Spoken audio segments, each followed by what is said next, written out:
오늘은 죄에 대한 얘기를 한번 해보려고 합니다. 맹자는 성선설을 주장했고 순자는 성악설을 주장했습니다. 그래서 맹자는 모든 사람은 본성적으로 선하다라고 주장하였고 순자는 모든 사람이 본성적으로 악하다라고 주장하였습니다. 여러분들은 어느 쪽의 편을 들어주실지 모르겠습니다. 제가 목회하다 보니까 선배 목사님들에게 이런 비슷한 얘기들을 좀 듣는데, 어떤 목사님께서는 성도들을 기본적으로 거룩한 자들, 거룩한 무리들로 보는 그런 관점을 저에게 가르쳐 주셨고, 또 어떤 목사님은 좀 가슴 아프게도 모든 성도는 악하다, 그걸 전제로 사역해야 된다, 그런 말씀을 하시는 분도 보았습니다. 어느 쪽이 옳은가? 개혁교회의 답은 조금 복잡하죠. 두 카테고리 하나에 딱 끼어들어가진 않습니다.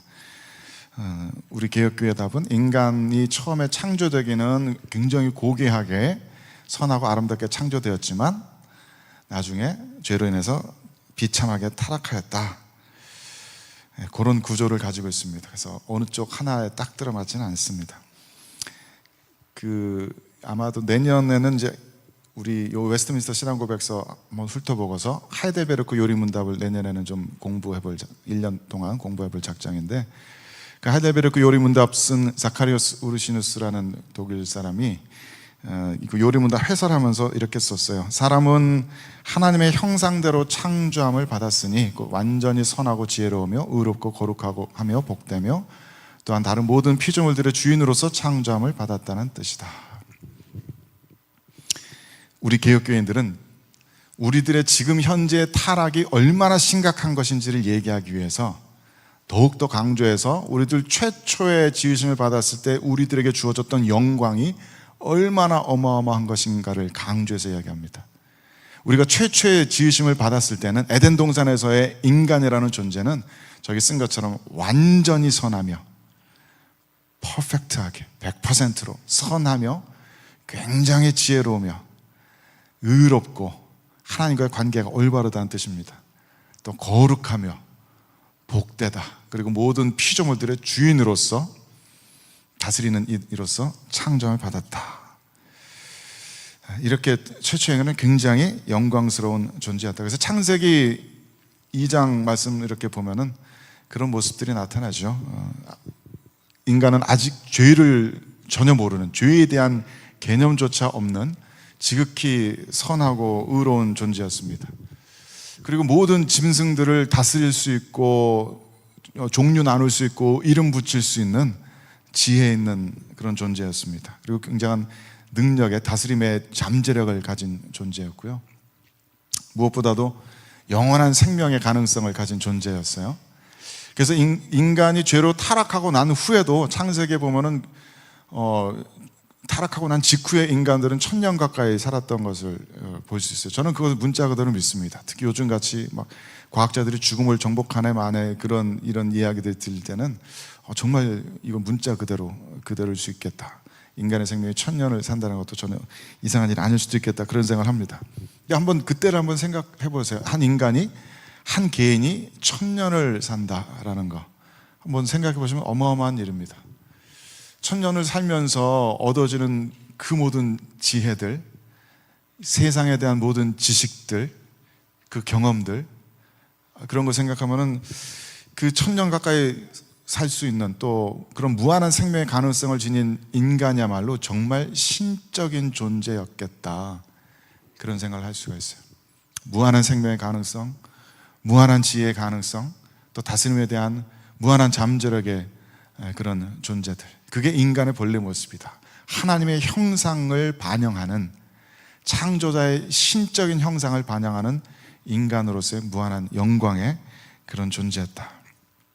그를 깊이 생각해 보는 것이 중요합니다. 왜냐하면 우리가 그리로 돌아가야 되기 때문에, 우리가 그리로 다시 회복되어야 할 것이기 때문에 그 모습을 깊이 생각해 보는 것이 중요합니다. 그게 정상 상태고, 지금 우리들의 이 상태가 비정상이고 질병에 걸린 듯한 상태라는 것을 인식하는 것이 중요합니다.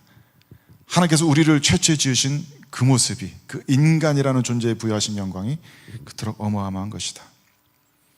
그래서 지금 우리 개혁주의자들은 지금 우리들 안에 여전히 하나님의 형상이 남아있긴 하지만, 그것은 어떤 신학자가 비유해서 그렇게 얘기했는데, 유럽의 낡은 고성에 가면 이제 관광지로 변해버린 그 고성에 가면은 성은 엄청나게 크고 화려하지만 다 쓰러져 가고 잡초 우거진 그런 모습처럼, 아름다웠던 고성이 황폐해진 그런 모습처럼 하나님의 형상이 우리 가운데 남아있다라고 그렇게 표현을 하고 있어요.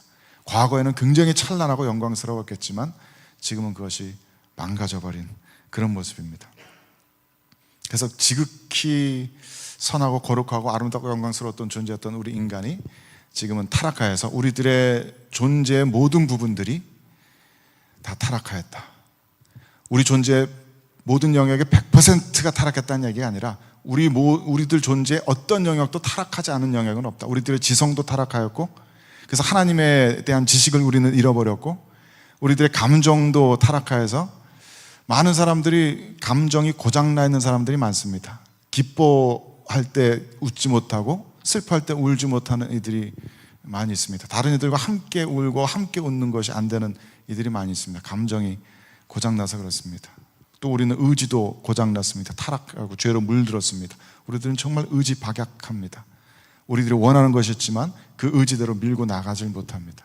그렇게 우리들의 모든 존재, 우리들의 육신과 생각과 감정과 의지와 우리들의 모든 분야에서 우리들은 그렇게 전적으로 타락하였다. 이것이 우리들의 신앙의 고백입니다.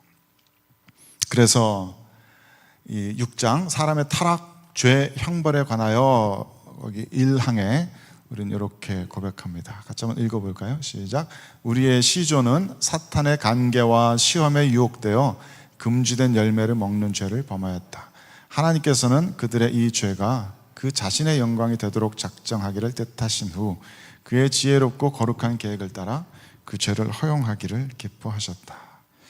앞에 문장은 큰 문제는 안 되시죠? 물론 이것도 따져보면 재밌는 이야기 얘기할 거리 많은데, 과연 뱀은 정말로 이야기하였는가? 뱀은 정말 말로 사람을 꼬셨는가? 이런 거 재밌잖아요.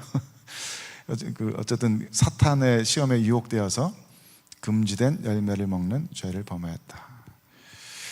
그래서 우리 인간이 타락하였다 이것인데, 지난주에 인간의 타락에 대한 관점들이 여러 개가 좀 다른 것이 있는 것을 제가 보여드렸습니다.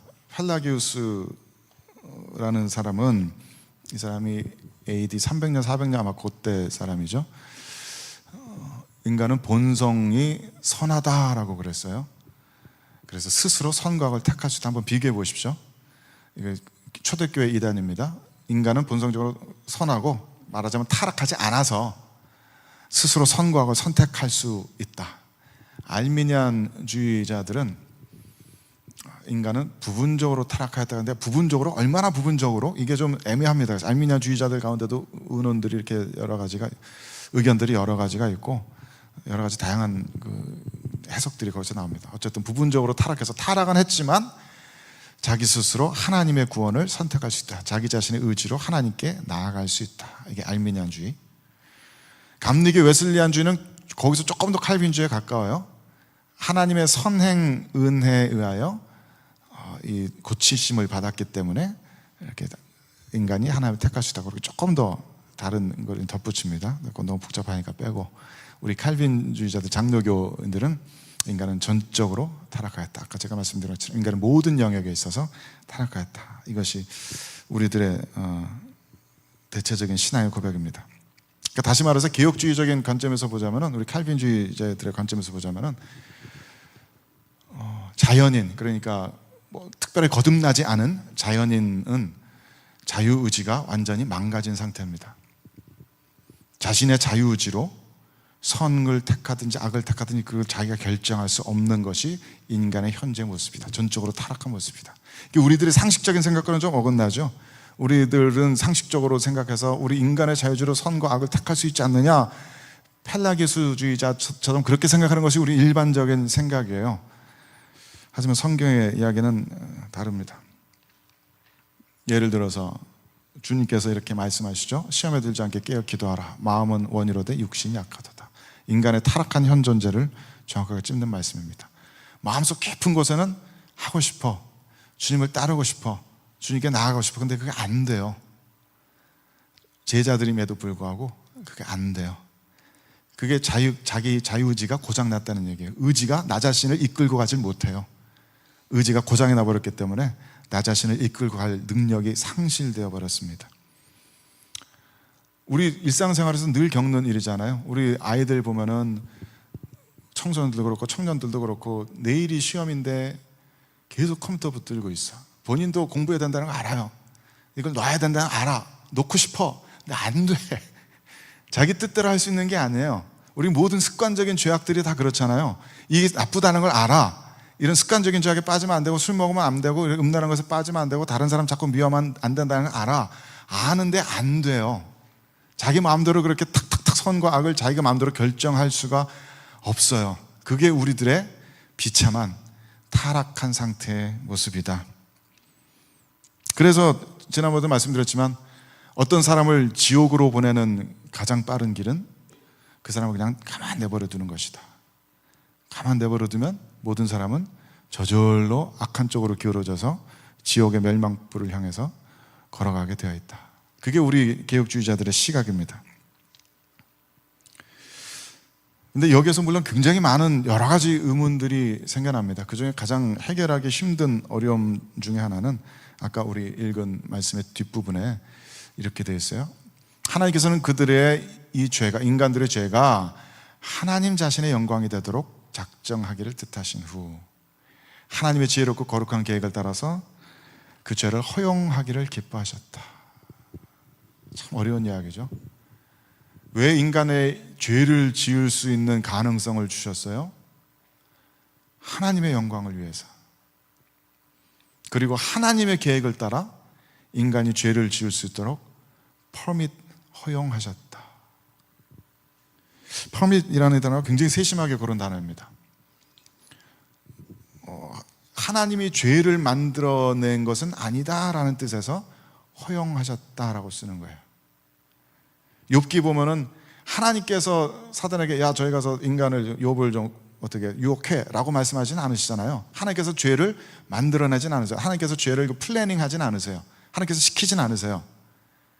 하지만 사단이 인간을 유혹할 수 있도록 내버려 두시죠. 물론 그것만은 아니고 그 죄를 또 제한하기도 하십니다. 여기까지만 해라 라고. 그래서 이 허용이라는 단어 하나에도 감리교 웨슬리안과 저희들의 이해가 굉장히 다릅니다. 웨슬리안들은 이 단어를 굉장히 좋아하는 것 같아요.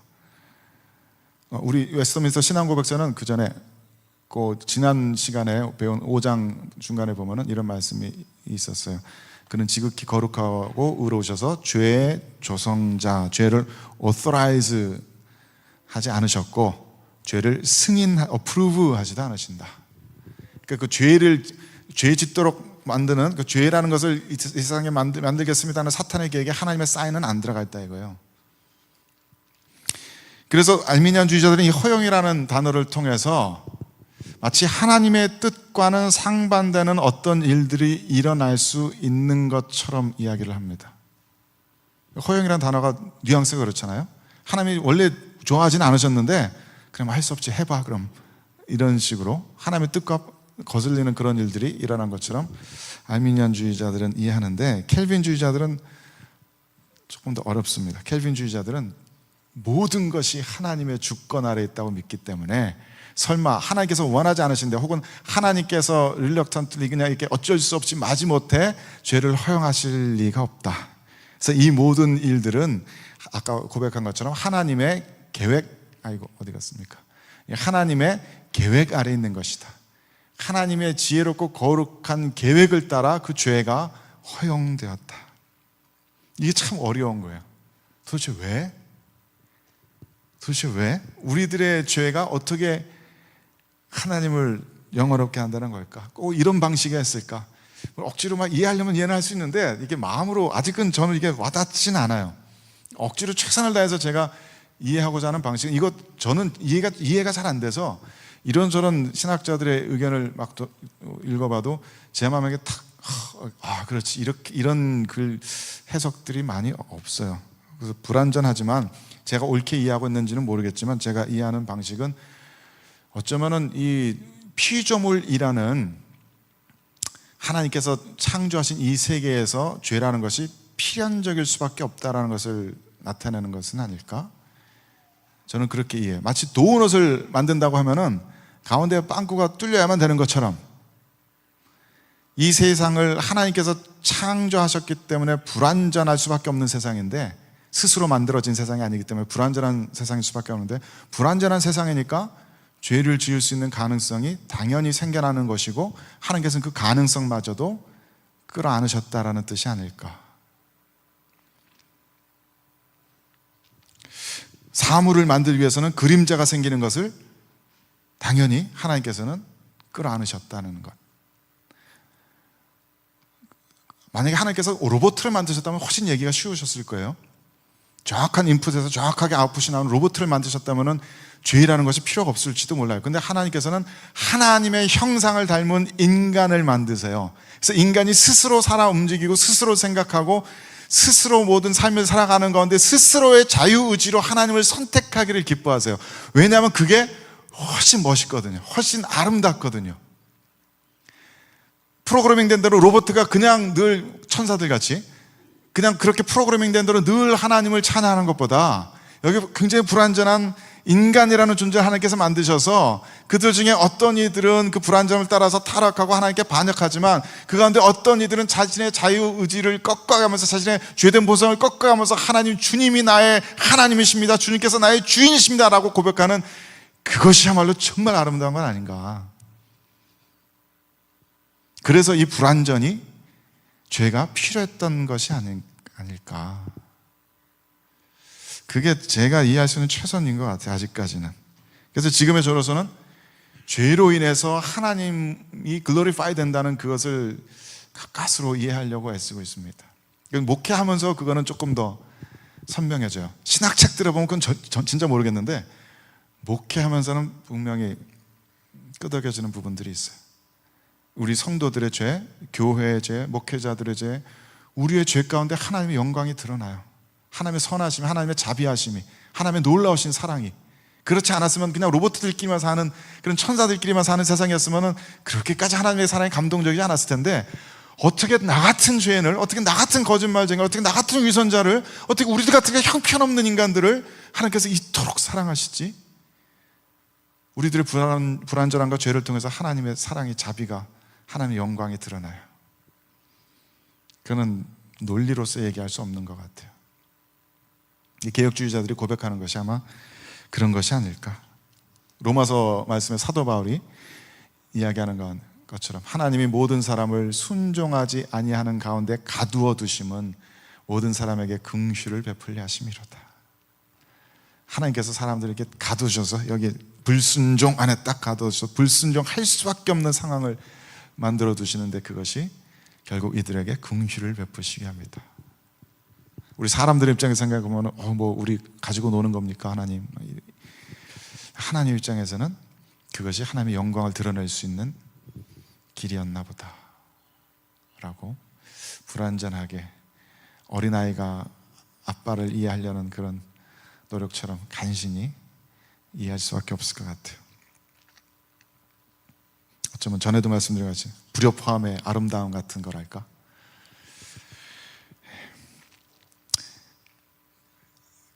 그래서 우리는 모두는 그 아담의 죄를 물려받았다라고 우리는 그렇게 고백합니다. 여기도 같이 읽어봅시다. 시작. 그들이 모든 인류의 뿌리였으므로 이 죄의 죄책은 일반 출생법으로 그들에게서 태어나는 모든 후손에게 전가되었고 죄로 인한 그 동일한 죽음과 부패성이 전달되었다. 저는 믿기로 이제 생물학 막 DNA 더 발달되면은 저 얘기가 좀 더 해설이 되지 않을까, 그런 기대를 가지고 있어요.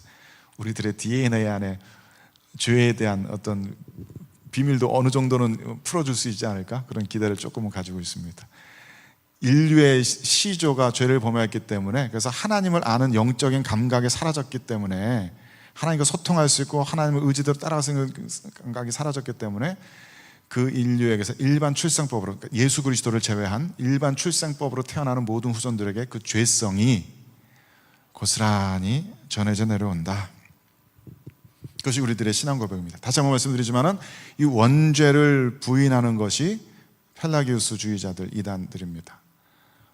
우리 모든 사람은 각자의 죄를 질 뿐이지 죄를 가지고 태어나진 않는다. 그게 펠라기우스주의자들. 우리는, 개혁주의자들은 모든 인간은 태어나면서부터 죄성을 가지고 태어난다. 그 이야기입니다. 이것도 세상 사람들 생각과 달라요. 많은 사람들은 우리들 각자가 자기 죄의 책임을 져야 된다고 생각해요. 그래서 도덕적이나 영적으로 모든 사람은 그 중간적인 위치에서, 중립적인 위치에서 태어난다고 많은 사람들은 믿잖아요. 그래서 어떻게 교육시키냐에 따라서 선을 택할 수도 있고 악을 택할 수도 있다라고 많은 사람들은 생각하지만 성경의 이야기는 그렇지 않다. 모든 인간은 태어나면서 죄성을 디폴트로 가지고 태어난다. 태어나면서 디폴트로 죄인으로서 태어난다. 죄는 인간의 본성이다. 인간이 가지고 있는 그 죄라는 것이 어떤 죄 말하는 것인가? 가장 기본적으로는 하나님을 모르는 죄일 거예요. 하나님을 알지도 못하고 알려고 하지도 않는, 그 제가 저번에 말씀드린 것처럼 제 동네에 어떤 집에 오빠가 엄마한테 네가 무슨 내 엄마야, 네가 무슨 내 엄마라고 그래, 이런 폐륜죄 저지른 것 같이 자신을 지으신 창조주도 알아보지 못하고 당신이 무슨 나의 창조주라 그래, 나는 당신의 힘으로 태어나지 않았어 라고 말하는 그것이 하나님과 인간 사이의 가장 근본적인 죄가 아닐까. 선과 악의 열매를 따먹었다는 그 의미가 결국은 하나님의 자리를 대신해서 내가 좋고 그런 것을 판단하고 내가 선하고 악한 것을 판단한다는 얘기가 아닐까. 저는 요즘 그 생각 많이 해요. 사람들은 정말 신 같다. 어쩌면 이렇게 모든 사람들이 저마다의 세상을 가지고 있을까. 다른 사람들이 함부로 건드릴 수 없는, 함부로 이렇게 침범할 수 없는 저마다의 자기들만의 세상이 있어서 자기들만의 가치관이 있고 자기들만의 옳고 그른 기준들이 있고 모두 다 저마다의 세상을 만들어가면서 살고 있어요. 그게 참 신기하죠. 그게 하나님의 신성의 반영이기도 하지만 우리들의 죄성의 반영이기도 합니다. 그냥 천사들 같이 주님께서 말씀하시는 모든 것을 그냥 아멘으로 받아들이고 그냥 순종하는 그런 인간은 없다. 모든 인간은 기본적으로 하나님을 대신하고자 하는 욕구, 내 스스로 하나님이 되고자 하는 그런 욕망을 가지고 태어난다. 내 삶의 주인이 내 자신이기를 원한다. 그리고 정말 두려운 것은 아무리 예수님을 영접한 우리들 성도들이라고 해도 이 죄성은 여전히 우리들 안에 내재하고 있다는 점. 오늘의 포인트는 그겁니다. 이것을 부인하는 사람들이, 이단들이 누구예요? 우리들 안에 여전히 죄성이 있다는 것을 부인하는 이단들이 구원파. 이 사람들은 모든 예수 그리스도를 영접한 사람들이 완벽한 성화에 이미 이르렀다고 주장합니다. 그래서 더 이상 회개 기도할 필요가 없다. 그리고 더 극단적으로 가다 보니까 우리가 육신으로 하는 어떤 행위도 우리들의 영혼의 구원을 건드리지 못한다. 그러니 마음껏 살아라가 되는 거죠. 우리들이 무슨 짓을 하더라도 그것이 육신의 행위 때문에 우리들이 구원을 잃어버리는 일은 없다. 그 얘기가 그 얘기 아니에요. 마음대로 살아라. 그래서 어떻게 들으면 굉장히 거룩하고 굉장히 혁신적인 복음의 정말 본질을 막 건드리는 얘기 같지만 그 한 끗 차이로, 정말 한 끗 차이로 우리들 성도들 안에 내재하는 그 죄를 부인하기 때문에 굉장히 다른 파괴적인 삶의 열매들을 맺게 됩니다. 그 구원파를 반박할 수 있는 가장 파워풀한 말씀이 바로 이거죠. 로마서 7장 말씀 읽어보겠습니다. 시작. 그러므로 내가 한 법을 깨달았노니 곧 선을 행하기 원하는 나에게 악이 함께 있는 것이로다. 내 속사람으로는 하나님의 법을 즐거워하되 내 지체 속에서 한 다른 법이 내 마음의 법과 싸워 내 지체 속에 있는 죄의 법으로 나를 사로잡는 것을 보는도다. 오호라, 나는 곤고한 사람이로다. 이 사망의 몸에서 누가 나를 건져내랴. 그 대사도 바울이 자신의 생명을 다 바쳐서 정말 기독교라는 시스템을 만들어냈다고 해도 과언이 아닐 이 대사도가 내 안에 악이 있다. 악의 법이 있다. 악의 본성이 있다. 그래서 내가 선을 행하려고 할 때마다 내 속에 있는 악의 법이 나를 머리끄덩이 잡고 나를 사로잡고 나를 끌고 다닌다. 나는 너무 곤고하다. 이 사도 바울이 그렇게 얘기하는데 우리들이야 오죽하겠습니까? 정직한 성도들은 그렇다. 저것이 바로 내가 공감하는 말씀이다라고 고백할 수밖에 없겠죠. 청교도들은 우리들 믿는 이들 안에 있는 죄성과 싸우는 일에 굉장히 열심을 다했던 사람들입니다. 성결한 삶을 살기 위해서 애썼던 사람들입니다. 그 청교도들 중에 별명이 청교도의 황태자라는 사람이 있는데요, 존 오웬이라는 사람이 있는데, 저런 책은 그냥 보이면은 무조건 사서 읽으십시오. 이게 우리나라에 안 들어왔다 한 10여 년 전에 한 권, 두 권 나오기 시작해서 벌써 저렇게 많아졌어요. 저도 저 존 오웬 전집이 저렇게까지 나오는 줄 몰랐어요. 저도 3권밖에 못 봤는데 벌써 저렇게 많이 나왔더라고요. 저런 거 보시면은 기회 되시면 한번 읽어보십시오. 이분은 성경 한 구절 가지고 책 한 권 쓰시는 분이에요. 성경 한 구절 깊이 있게 연구해가지고 그 아주 책 한 권을 쓰시는데, 그 주제들이 죄에 대한 이야기들이 굉장히 많습니다. 우리들 안에 활동하는 죄의 본성, 그 속성들에 대해서, 그리고 우리가 그 죄를 어떻게 이겨야 하는가에 대해서 깊이 있게, 너무 깊어요. 너무 깊어요. 이렇게까지 할 정도로 너무 디테일하고 너무 깊이 들어가요. 읽다 보면 막 괴로운 점도 많아요. 내 영혼은 이렇게까지 깊이 있게 까발리나 싶을 정도로, 너무 읽기가 고통스러울 정도로 내용을 너무 깊숙이까지 들추어내는 듯한 그런 글들입니다. 근데 분석이 굉장히 놀라워요. 이분은 우리들 안에 있는 죄된 본성이라는 것을 성향이라고 보았어요. 경향성, 기울어지는 경향성, 기울어지게 되어 있어요. 그런 잠재력이 늘 있어요. 그래서 이 죄의, 우리들 안에 있는 죄의 성향을 본질적으로 하나님께 대한 적의이다. enmity. 하나님과 원수 맺는 것. 옛날 개역 한글로는 우리들 안에 있는 죄의 본질이 뭐냐? 하나님과 원수 맺는 것이다. 하나님을 적대시하는 것이다. 모든 사람들의 마음엔 그것이 있다. 기본적으로 사람들은 하나님을 싫어하고 기독교를 싫어한다. 믿는 성도들이라고 할지라도 기본적으로 우리들 안에 깊숙한 곳에는 하나님께 대한 반감, 하나님께 대한 대적하는 마음이 기본적으로 영혼 안에는 숨겨져 있다, 그겁니다. 그래서 이 하나님께 대한 적의가 두 가지로 나타나는데, 처음에는 반감으로 나타나기 시작하고요, 그것을 가만히 내버려두면은 하나님의 모든 일들에 직접적으로 싸움을 거는, 대적하는 것으로 나타난다고 합니다. 반감은 그냥 좀 은밀하게 마음속에서 활동하는 그런 마음이지만, 대적은 그야말로 하나님과 맞붙어 싸우는 그런 거예요. 이런 걸 이제 성경 구절구절 짚어가면서 이런 것을 이렇게 분석을 해놓은 거예요. 반감이라는 것은 그래서 쉽게 말하면 실증입니다. 싫어하는 겁니다. 하나님을 싫어하는 겁니다. 하나님께 대놓고 들이받지는 않아요. 하지만 싫어요. 실증이 나요.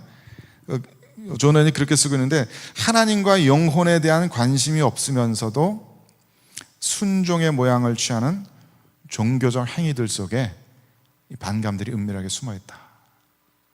하나님을 기뻐하지 않아요. 하나님을 사랑하지 않지만 예배 자리에 나와 앉아 있는 것, 마음으로 그렇게 기쁘고 즐겁지 않는데 매일 아침 큐티하는 것, 기도 자리에 꿇어 앉아 있는 것, 그럴 때 우리들 안에는, 마음속에는 이 반감이 활동하고 있는 것이다.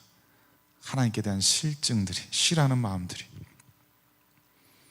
그래서 이 반감이 정서 속에서, 우리들의 감정 속에서 활동할 때는 기도를 시작하기 전에 이미 기도 이거 언제 끝내지? 빨리 끝났으면 좋겠다. 그런 마음도 들잖아요. 우리 다 있잖아요. 그게 우리들 안에 활동하는 반감이다. 지성 속에서 이 반감이 활동하면은 하나님의 말씀 묵상을 방해한다고 했습니다. 말씀 이해가 안 가요. 아무리 읽어도 이해가 안 가. 이해하고 싶지도 않아. 그냥 하얀 건 글씨고 하얀 건 종이고 까만 건 글씨예요. 그냥 이게 뭐 어쨌다는 거지? 지성이 움직이려고 하질 않아요.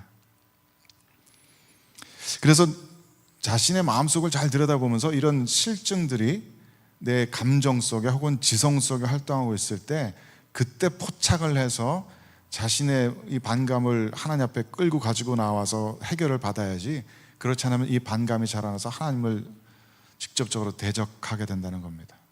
자신의 마음을 깊이 늘 살피고 은혜로 그것을 다스려야 된다.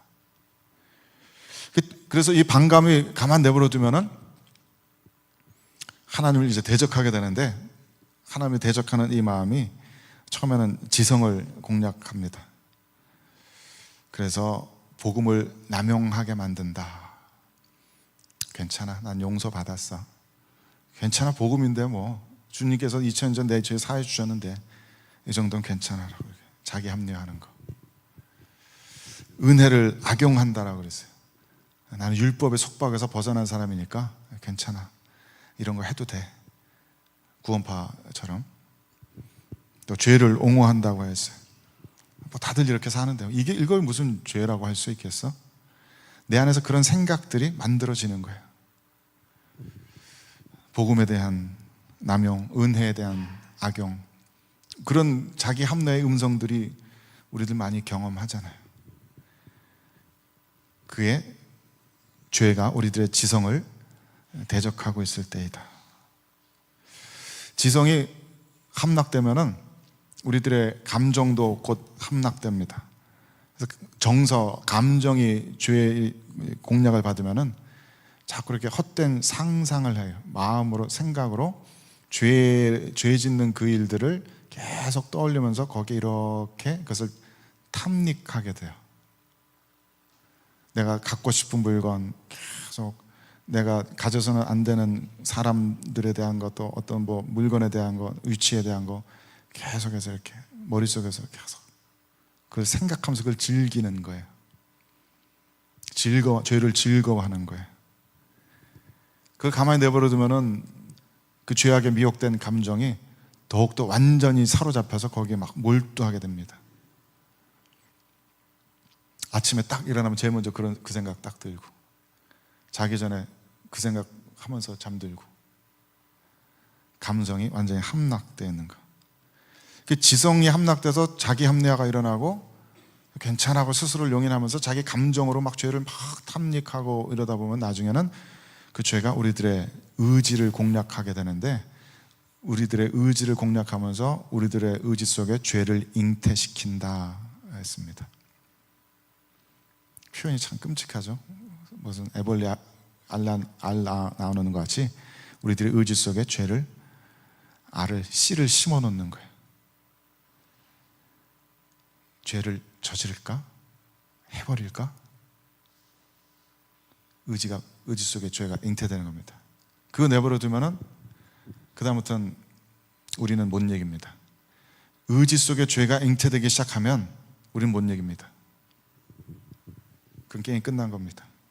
그러면 이 의지가 완전히 함락돼서 그 인간으로 하여금 죄를 짓고야 말게 만듭니다.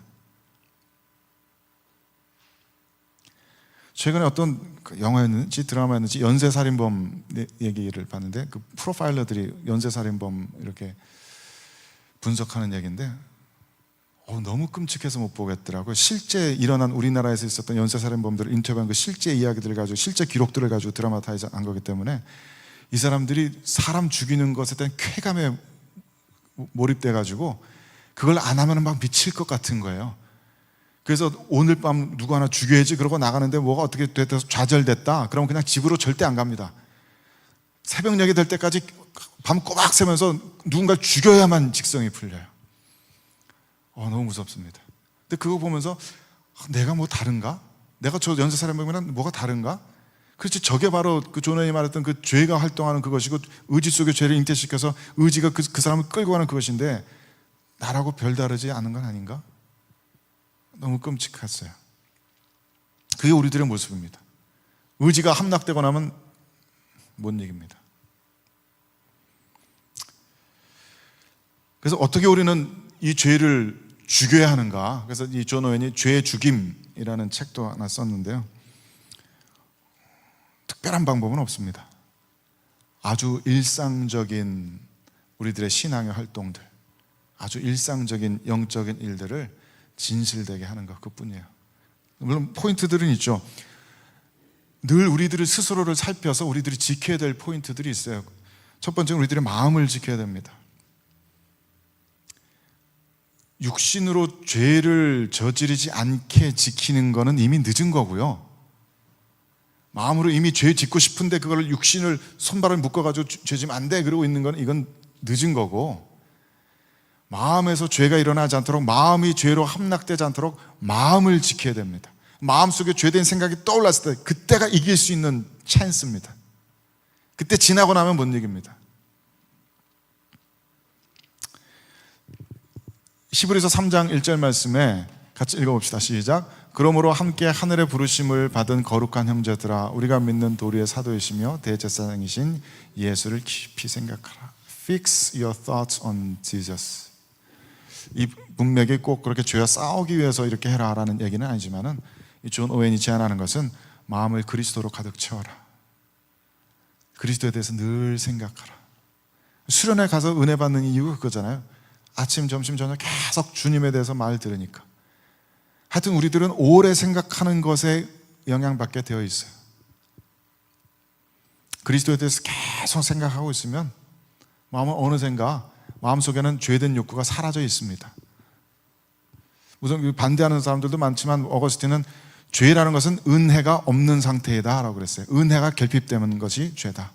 마치 열이 없는 상태가 차가운 상태인 것처럼 은혜가 없는 상태가 그 죄된 상태다. 은혜가 없으면 그냥 죄로 가득하게 된다. 그러니까 마음을 은혜로 가득 채워라. 예수에 대해서 깊이 생각하고. 그래서 말씀 묵상이 중요한 게요, 꼭 이 말씀 갖고 뭔가를 깨달아야 되고 뭔가 어떤 교훈을 안 얻어도 돼요. 그게 중요한 게 아니에요. 이 말씀 속에 머물러 있는 그 시간이 중요한 거예요. 이 말씀 의미가 뭐지? 왜 이 말씀을 나에게 오늘 하시지? 이 단어의 의미가 뭐지? 이게 도대체 무슨 의미지? 하루 종일 이거 생각하고 아침 먹고 생각하다가 또 일하다가 또 생각하다가 점심 먹고 또 생각해보고 하루 종일 그 수수께끼를 풀고 있는 그 시간이 말씀 속에 머물러 있는 시간이고 은혜 가운데 머물러 있는 시간이고 주님을 바라보고 있는 시간인 겁니다. 꼭 뭐 어떤 결과물이 안 나와도 돼요. 말씀 속에 잠겨 있는 그 시간들.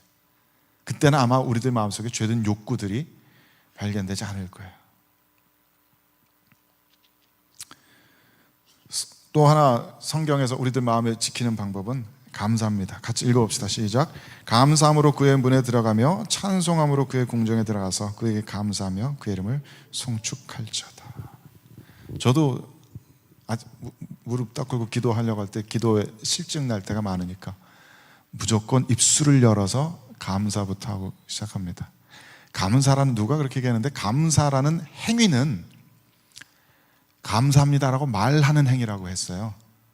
그렇잖아요. 감사를 마음속에 들어 있어서 이게 감사가 아니잖아요. 감사는 감사합니다라고 말하는 행위예요.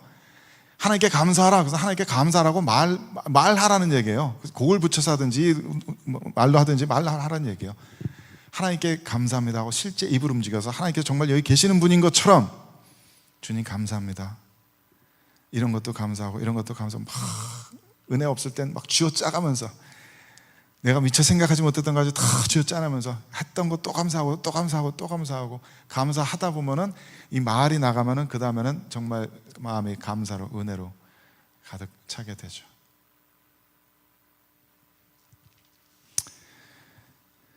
그래서 우리들의 마음이 늘 십자가 밑에 머물러서 감사하는 그게 참 중요한 것 같아요. 어떻게 나 같은 자를 구원하셨지? 어떻게 주님, 어떻게 저 같은 자를 여기까지 이끌어 오셨어요? 그 감사. 저는 지금 당장 지옥불에 던져줘도 아무 할 말 없는, 그게 너무 당연한 것 같은 죄인인데 근데 지금 이 순간까지도 이렇게 저를 붙들어 주세요. 그 감사. 무엇을 주셔서라기보다 내 어떤 상황이 어때서라기보다 그냥 나와 하나님과 관계 때문에 내 자신의 지금의 모습에 대한 감사. 이거는 언제든지 할 수 있으니까, 상황이 어떻게든 할 수 있는 감사니까. 또 하나 마음 지키는 것 외에 우리가 지켜야 할 것은 입술입니다. 마음이 함락되더라도 마지막 최후에 부르는 입술입니다. 감사하는 마음이 사라졌더라도 기를 쓰고 이악 물고 불만 이야기하지 않는 것, 다른 사람한테 미움이 있더라도 이악 물고 표현하지 않는 것, 마지막 최후의 보루. 불만을 말하면은 역시 마음은 금방 불만으로 가득 차게 될 거예요. 미움을, 분노를 말로 표현하고 나면은 안에서 분노가 확 불붙을 겁니다. 거꾸로 주님 저는 기뻐요 라고 말하면서 마음의 기쁨이 회복되는 걸 느낄 겁니다. 거울 보면서 씩 웃는 것도 몇 번 저 해보고 그랬어요. 이렇게 막 다운되어 있을 때 웃음. 인간이라는 존재가 영적인 존재만은 아니거든요. 영과 육신이 함께 하나 된 존재거든요. 때로는 육신이 먼저 가고 마음이 뒤따라가기도 해요. 그래서 우리는 언제든 원할 때 기뻐할 수 있는 자들이다. 우리는 언제든 원할 때 감사할 수 있는 자들이에요. 우리는 언제든 우리들의 마음을 우리들 스스로 움직이는 자들이에요. 왜요? 그리스도 안에서 회복됐으니까. 타락한 죄인들이지만, 그래서 악의 경향성을 여전히 가지고 있지만 죄의 속박으로부터는 풀려났어요. 여전히 죄의 영향력 아래 있지만 죄의 속박으로부터는 풀려났어요. 우리는 우리 마음대로 기뻐할 수 있고, 우리 마음대로 악을 미워할 수 있고, 우리 마음대로 감사할 수 있어요. 대부분의 사람들이 그걸 몰라요. 자기 감정의 주인이 자기라는 것을 몰라요. 내 감정을 내 마음대로 할 수 있다는 것을 몰라요. 주님께서 우리를 자유케 하셨다는 것은 그겁니다. 모든 죄의 멍에로부터 우리를 풀어주셨다는 것은 그겁니다. 한번 해보세요. 저는 예배 드리기 전에 늘 그러려고 했습니다. 딱 앉아서 기쁨으로 예배 드려야지. 그러고 기뻐야지. 기쁘다. 안 될 때도 있죠. 너무 뭐 힘들고 그러면 안 될 때는 있는데, 대부분은 이게 앉아갖고 기쁘다. 우리 애들한테도 어렸을 때 많이 훈련시켰는데, 마음이 막 괜히 막 짜증 부리고 막 그럴 때 있잖아요. 너 마음에 나쁜 게 들어왔구나. 나쁜 마음 나가 라고 얘기해. 애들 어렸을 땐 잘했는데 요즘 안 하더라고. 나쁜 마음 나가. 요즘은 잘 안 해요. 한번 좀 해봐야지. 그 말 한마디 하고 나면 딱 끝나요. 게임 끝나요.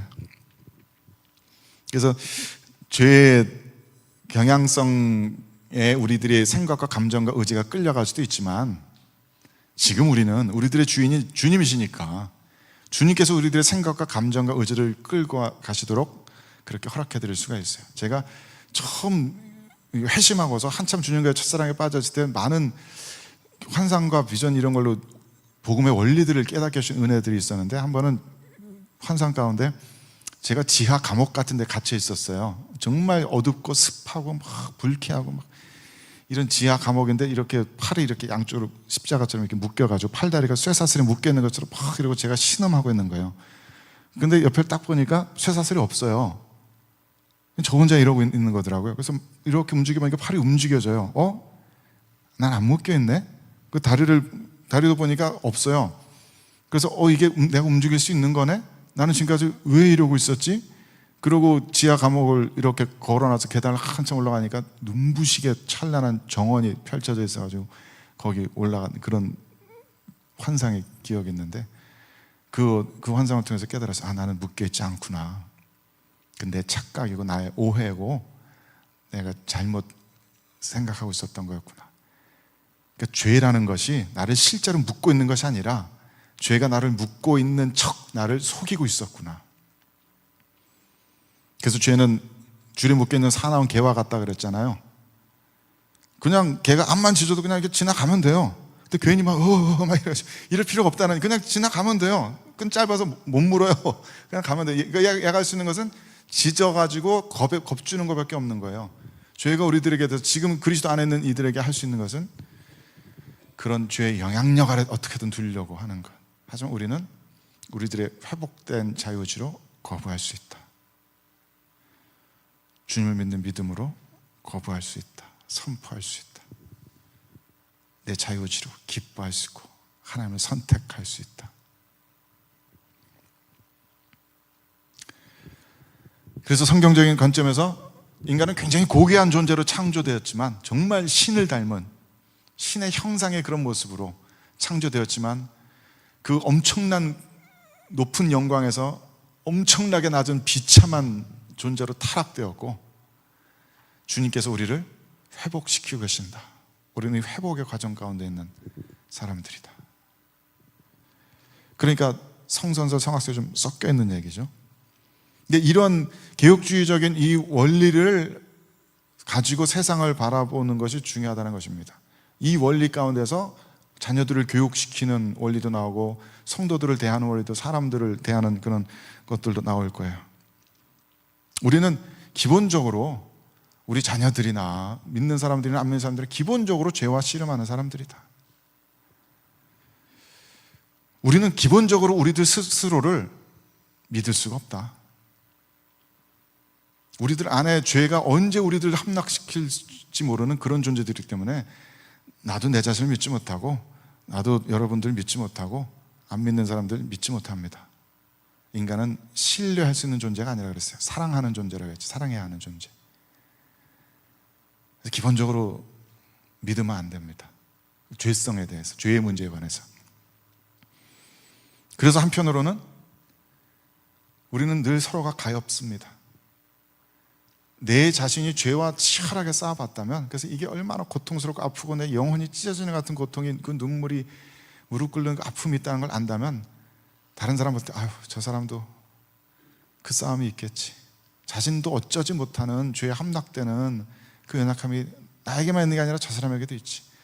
저 사람이 짓는 그 죄에 나라고 뭐 안지라는 법 있나? 우리는 다 가엾지. 이런 시선으로 바라볼 수 있다는 거죠. 기본적으로 인간이 죄악이 아니라면 그 죄는 그냥 그 사람 책임이에요. 어떻게 그런 죄를 저지를 수 있어? 라고 얘기할 수 있는 거죠. 하지만 인간이 죄인이라는 것을 고백하는 사람들은 그런 얘기 못합니다. 정말 처절하게 죄와 싸워본 사람일수록 그런 얘기 못합니다. 저 사람은 저 죄 때문에 얼마나 힘들까? 저 때문에 얼마나 아플까? 목회 사역하면서 느낀 게, 교회 안 오는 사람은요 다 아픈 사정이 있어요. 주일 예배 빠진 사람은 다 아픈 사정이 있고, 뭐 봉사하는데 빠지는 사람은 다 아픈 사정이 있어요. 자기들 나름대로 열심히 싸워보다가 빠지는 거예요. 처음에는 몰라가지고 뭐 왜 안 왔어? 뭐 야, 그거 빠지면 돼? 막 그게 너무 그 영혼에 상처 입히는 짓이더라고요. 일단 기본적으로 걱정해주고 시작해야 돼. 기본적으로 뭔 일 있어 분명히. 기본적으로 가볍게 여겨주고 받아주고 시작해야 돼요. 내가 싸우는 그 싸움을 이들도 다 싸우고 있으니까. 그래서 우리가 전적으로 죄로 인해서 타락했다는 그 원리 때문에 우리는 정말 예수 그리스도가 필요한 자들이다 라고 고백하는 겁니다. 예수 그리스도 없이는 우리는 가능성이 없다. 우리는 구제불능이다. 예수 그리스도만이 유일한 희망이고 소망이다. 그런 결론이 나오게 되는 거예요. 우리 모두는 예수를 필요로 한다. 예수님이 나만의 구원자가 아니고 우리들의 구원자이고 이 온 세상의 구원자일 수밖에 없는 분이시다. 그냥 웬만하면 교회 좀 나와보지 그래? 그거 가지고 안 되는 얘기다. 이 모든 사람들이 구원받기 위해서 오직 예수 그리스도밖에 없는 것이다.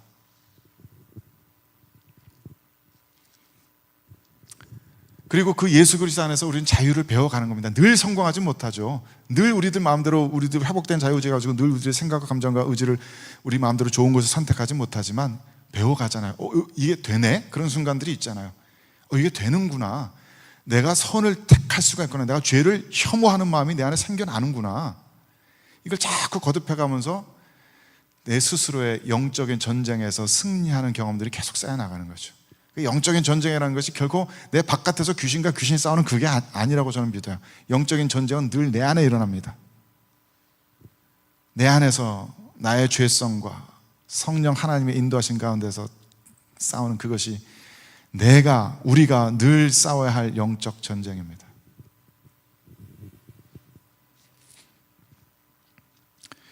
죄에 대해서 그래서 올바른 교리 위에 선다는 것은 굉장히 중요할 거라고 생각해요. 루터가 그랬어요. 자기 자신에 대해서 철저하게 절망하는 사람만이 복음을 온전하게 이해할 수 있다. 우린 정말 철저하게 절망해야 됩니다. 스스로에 대해서. 어떻게 해봐도 방법이 없구나. 나는 안 되는구나. 아무리 애를 써도 나는 단 1인치도 경건해 줄 수 없구나. 내 자신의 힘만으로는. 주님의 은혜가 없으면 나는 아무것도 못하는 자구나. 그게 그냥 입술의 고백이 아니라 실제로 부딪혀봐서 와, 진짜네. 주님께서 걷어가시니까 나 아무것도 못하네. 자기 자신에 대한 철저한 절망이 있으면 그 다음부터 복음의 빛이 보이기 시작하고 다른 사람들 불쌍히 여기는 그 마음들이 생겨나게 되고 왜 그리스도가 진리인지를 깨닫게 되고 정말 그때부터가 참된 신앙, 정직한 신앙의 길을 걸어갈 수 있다고 합니다. 얼마나 중요한 교리입니까? 세상 사람들이 말하는 것에 속지 맙시다. 우리도 인간에 대한 소망을 부추기는 그런 것에 속지 맙시다. 우리는 그저 겸비하게, 우리는 죄인입니다. 우리는 용서받은 하지만 한낱 죄인일 뿐입니다. 고백하는 겸비한 마음이 거기서부터 우리들의 구원이 시작되는 줄로 믿습니다. 우리 함께 찬양하십시다.